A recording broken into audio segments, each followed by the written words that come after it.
ప్రపంచంలో మహిళల హక్కుల కోసం పోరాటం చేస్తున్నాడట. సూపర్ హీరో, ప్రపంచ యాత్రికుడు, అద్భుతం. మహిళల హక్కుల పేరుతో దేవతల్ని కించపరిచే స్థాయికి దిగజారిన తనని తాను మహనీయుడుగా ప్రొజెక్ట్ చేసుకుంటాడు. బయట ప్రపంచానికి ఫైర్ లెక్చర్లు, కానీ ఇంట్లోకి వస్తే అమ్మకి హక్కులే లేవు. అమ్మ నాన్న ఫోన్ వాడొద్దట.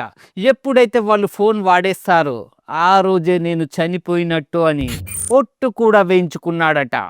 ఇది మహిళల హక్కుల పోరాటం కాదు, ఇది కంట్రోల్, అహంకారం, నియంతృత్వం.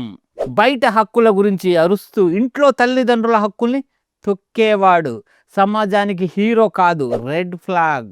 అమ్మ నాన్నకి ఫోన్ మాట్లాడే హక్కు కూడా లేకపోతే ఇక మహిళల హక్కుల గురించి ఏం మాట్లాడుతున్నావు మిస్టర్ అవినాష్? Just asking.